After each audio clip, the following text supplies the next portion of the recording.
la France. What the fuck? Elles viennent de partout en France, ces histoires, ces belles histoires. Dans quel coin vous nous emmenez aujourd'hui, Bertrand ? Eh bien, Daphné, on part à Alençon, dans l'Orne, et on dit bonjour Alençon, Alençon. Et bonjour Alençon. Et oui, vous savez ce qui se passe à Alençon ? Vendredi, c'est le coup d'envoi des festivités de Noël, avec des illuminations, une piste de luge de 30 mètres de long, une patinoire, un calendrier géant de l'Avent, des marchés de Noël, des concerts et de la barbe à papa, bref, de la féerie. Et de la féerie, il en est également question dans l'histoire que je vais vous raconter. Je l'ai dénichée dans Ouest France. Voici l'histoire de Geneviève et Solange. Le roman d'amitié de Geneviève et Solange démarre au début des années 40. Les deux jeunes femmes partagent la même salle de classe au collège moderne et technique, section commerciale d'Alençon. Au gré des cours, la complicité se fait chaque jour un peu plus grande entre Geneviève et Solange. Ce lien qui les unit leur est très précieux. Cette affection mutuelle représente une véritable bouffée d'oxygène pour les deux jeunes filles, qui n'ont pas la chance de connaître une jeunesse libre. Car à l'époque, la France est au cœur de la Seconde Guerre mondiale. Alençon subit les bombardements, la ville est occupée, les Allemands ont supprimé la radio, privant Geneviève et Solange de leur passion, le chant. Comme de nombreuses familles françaises, celle de Geneviève est contrainte de fuir Alençon. Elle quitte alors son collège, dit adieu à son amie Solange, laissant derrière elle à regret des tas de souvenirs. Et c'est à Limoges, en zone libre, qu'elle trouve refuge chez des amis de ses parents. Pendant 2 ans, elle y suit des cours de sténo. Ce n'est que 24 mois plus tard que Geneviève revient à Alençon, où elle est embauchée en tant que secrétaire à l'Office national des forêts, un poste qu'elle exercera jusqu'à sa retraite en 1986.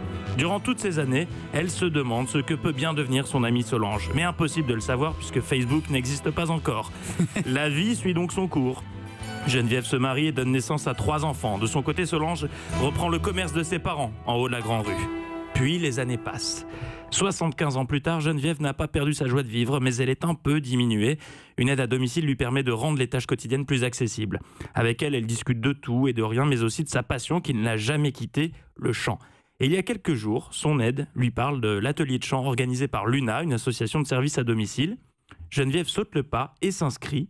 Le premier jour de son cours, très élégante, elle s'avance timidement dans la salle et attire immédiatement l'attention d'une autre retraitée de l'atelier. Non, c'était Solange. C'est pas possible, ce serait trop beau. Eh bien si, c'est Solange. Elle a tout de suite reconnu son amie qu'elle n'avait pas revue depuis les années 40, 75 ans qu'elles attendaient ce moment de se retrouver.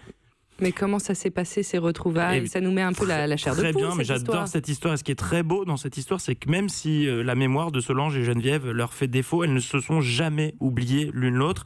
Alors, elles sortent un disque bientôt ou pas ?